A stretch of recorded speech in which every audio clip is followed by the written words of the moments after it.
the path of that line pretty set in stone at this point, if it goes in? Well, I mean, specifically, the airport is a stop. the airport will be a stop. There will be a station. In Milwaukee, they have one downtown and at the airport. Now, for them, that's a little easier because you were in downtown and then you on the same straight line, then you go to the airport. It's not a straight line for us to do that.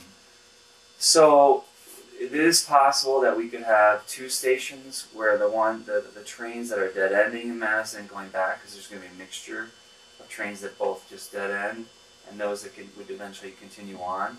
You could have two stations. I'm a little concerned that could get confusing.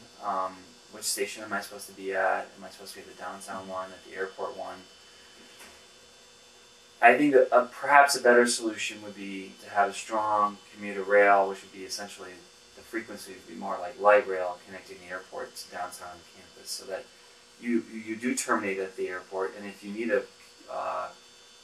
to rent a car because you're going to someplace not on any of our rail lines, you're going.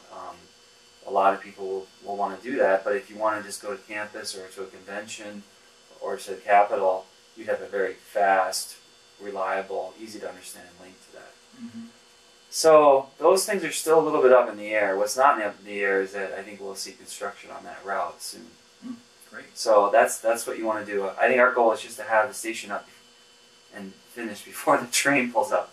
Now, I'd heard that one of the reasons why the proposed commuter rail line wasn't going all the way to Main Street in Sun Prairie was because there was some expensive to rehabilitate track in there that a high-speed rail line might end up picking up. Is that still the case, and would that change?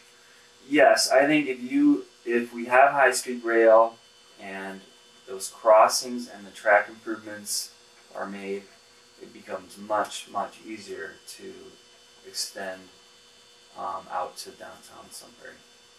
I think it also brings into play whether we include the airport in a phase one in some fashion. So, because again, a lot of the expenses are picked up going up to the airport. So that you have to run the numbers on these things. The FTA has a very strict formula. So, but certainly, the downtown Sun Prairie becomes either phase one or very soon after addition. A lot sooner, in other words, yeah. Yeah. And this doesn't change the line going to Sun Prairie. It just potentially makes it more likely that the rail or the airport spur would end up being implemented sooner as well. Well, I think yes. I mean, I would say that, but I mean, I think if we know in October that for sure high-speed rail is funded and they're going to begin construction, I think they'll do the Watertown part almost immediately. They'll start work on that. Canadian Pacific would start work on that. We would have to rerun all our numbers and do our own cost estimates again, because what essentially you do is you say, if here's your route, here's your ridership estimate, and here's your capital and operating cost, what number comes out of that? And then that number is scored against other projects around the country and by FTA and compared against other communities. We would run the airport to Middleton numbers again, we would run the Middleton to Sun Prairie numbers again, and we would run one that would include both of those. And doing both would be more expensive because you still have to do platforms, you have to have more vehicles, all those things. Mm-hmm. But we would run the numbers, and then, I mean, my assumption is that Transport 2020, the city and the county and the state would put whatever is the best numbers forward. The key is getting it started. Adding on to it later is significantly easier than getting it going. And you're talking about commuter rail at this point? Yes. Yeah. And really, I mean, commuter rail and light rail are really misnomers. The technology, what we're talking about is peak. What are your markets that you're serving?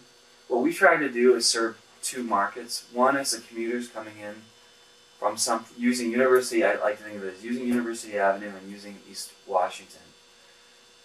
Those are a lot of different people. And so you have 20-minute headways, which is more of a commuting time pattern on the edges. And then because of our engineering, we had them overlapping on the isthmus. So for someone on the isthmus, really talking about people coming from Shank Atwood neighborhood, near east, near west, and all of that area within the campus, they would see 10-minute headways, which is more like light rail. They'd be kind of interleaved so that there'd be one train going one direction or another every 10 minutes. So they don't. So when you're on the isthmus and you're a student trying to get your 9:50 class, it operates like a light rail because you don't have to have a schedule. You just head down and wait. That would be a little harder to do on the edge. You might wait a long time. So it operates as a commuter rail on the edge of the county and as light rail in the core of the county. And because you have hospitals and the university, which are classic blue chip rail and transit users, we think it works well doing both. So these terms are misnomers, but because it is essentially serving, it does serve commuters. We tend to call it commuter rail, and since it would be predominantly a diesel hybrid, but have a diesel engine on it. That's the sort of term we use.